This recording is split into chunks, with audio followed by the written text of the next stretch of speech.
This is another Kevin Hart car. We've seen a couple of them out here. Awesome that there's someone like that kind of propping up the industry at this level of build.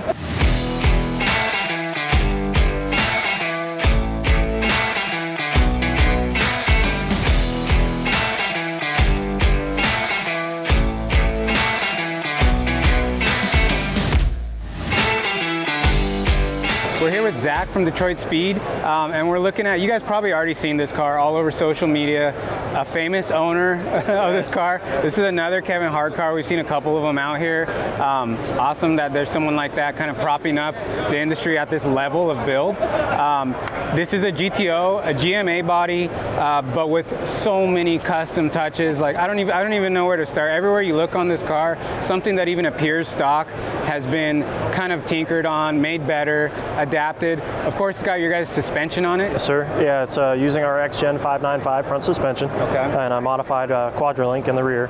So it still keeps the factory GMA body kind of, you know, 4-link design, but it's using our swivel link technology, so there's no binding. Everything handles really well, and then all topped off with JRI shocks.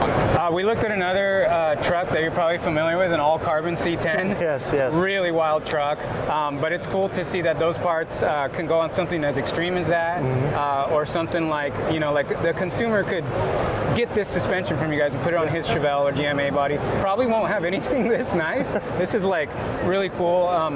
So what powertrain's in this? This is like a tried and true combo, right? Yes, yeah. So we went with a Chevrolet Performance LT5 in this one.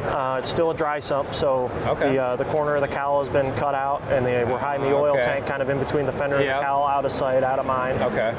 So Chevrolet LT5 makes about 755 horsepower. Plenty. And then we're using a Bullard Performance T56 transmission and a Gear FX 9-inch in the rear with a 382 rear gear. So just a tried and true combo. You can't go wrong. It's going to put the power down. It's going to be reliable. That's it. Yeah, that's 100% what we were trying to go for. So at Detroit Speed, we're trying to build cars that are they're meant to be driven. Right. So they look good and they function as good as they look. I mean, you guys build like rolling art, and to know that like you guys are focused on making sure it works. You know, that's a huge thing. It's still a car. It's got to do cool car things. A lot of the custom touches I noticed right off the bat, all the fit and finish on that front nose piece on these cars is notorious for being a little bit wonky from the factory, and you guys got it dialed.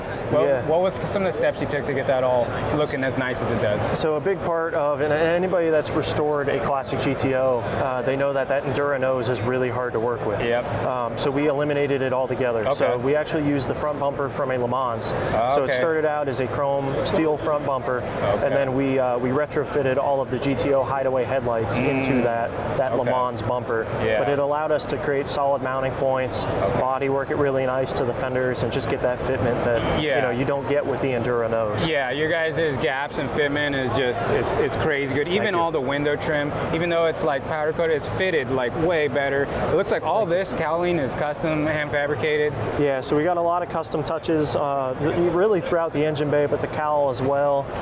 We needed a good spot to put all the electronics for the LT5 because there's a lot of computers and modules that run everything in this car, and everything is hidden inside the wiper cowl. So that cowl panel that you see on top has a nice rubber seal on it to keep it out of the elements, but everything is hidden inside that wiper cowl that runs this car. So these GMA bodies, they are physically big, but to get something with that many systems to look clean in here, you were able to utilize this big space here to hide a lot of stuff. Really cool, and that's what sets something like this above and beyond. I mean, you can walk by a lot of cars.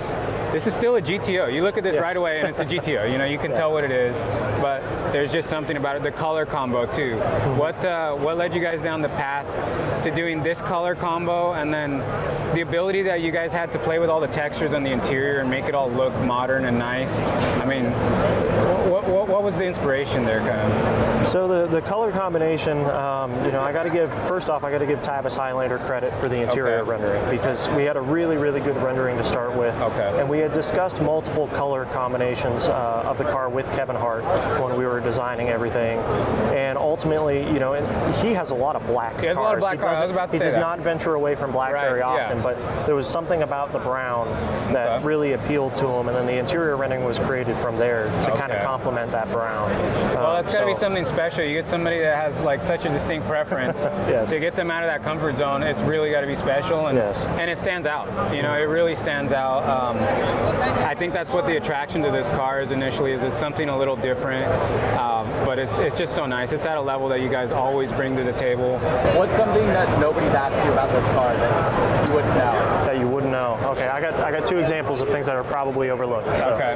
Yeah, that's the best because, you know, you guys know firsthand what you did to it, but a lot of stuff gets overlooked unless you have a stock GTO next to it. You'll never know. Right. So let's talk about that. All right. So first thing, and probably the most subtle of the whole car, is the hood. Okay. So everybody knows what the GTO hood looks like with the hood tack and everything else. One, the tack has been repurposed into the boost gauge for the LT5. Okay. But the big change that we made on the hood is to the hood scoops themselves. Okay. They've actually been lengthened, and everything has been moved forward a couple of inches to clear the supercharger on the LT. So really, unless you know these cars very, very well, you'll never notice that hood scoop is just so slightly longer than what it was from the factory. Well, it looks right, and there's a purpose for it. It clears the supercharger. Exactly. It was born out of necessity, and it just became a small little detail of the car overall. Yeah, that's amazing, and that's the beauty of talking to someone who's hands-on with the car.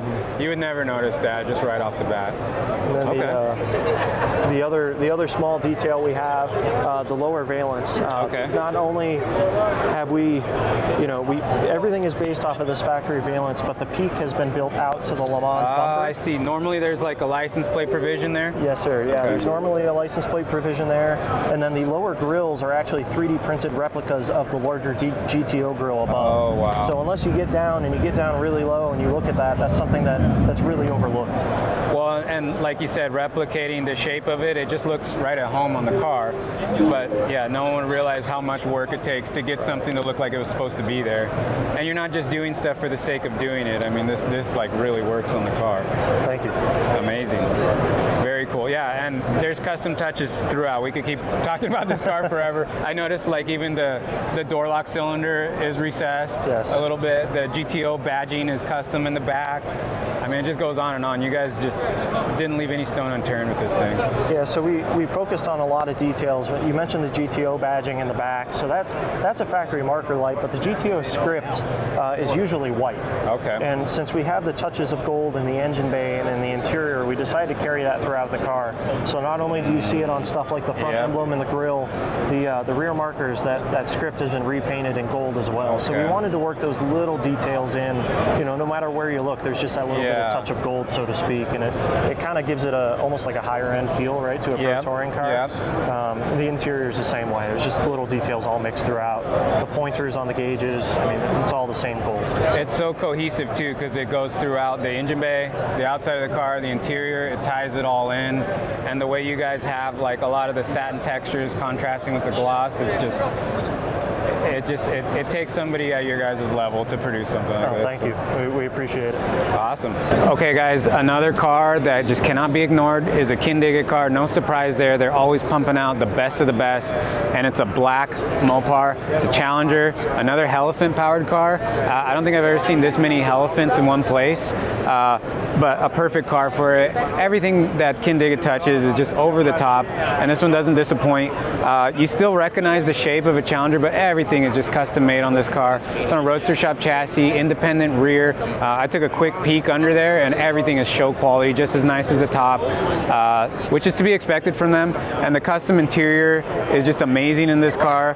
The way that these cars are hard-topped, it really frames the interior. So when someone does a real nice interior, it's a great way to show it off. This car checks all the boxes. Super, super over-the-top Mopar. There's a ton of details.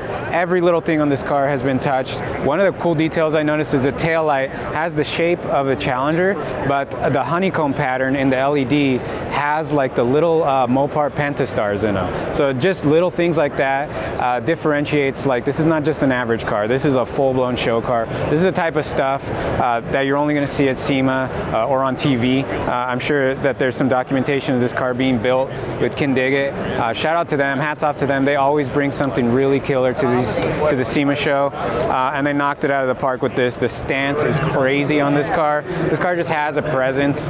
On Saturday, I saw this car actually being driven in, and it just stopped everyone in their tracks. You just stop what you're doing, you look at the car, your neck breaks.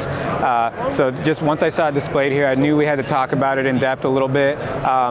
There's not much left as far as original Mopar on this car, but that being said, it still has the vibe. It still has a HEMI. It's on a way better chassis, but the shape is like you walk up to this car and you know it's a Challenger. It's not so reproportioned that you don't know what it is.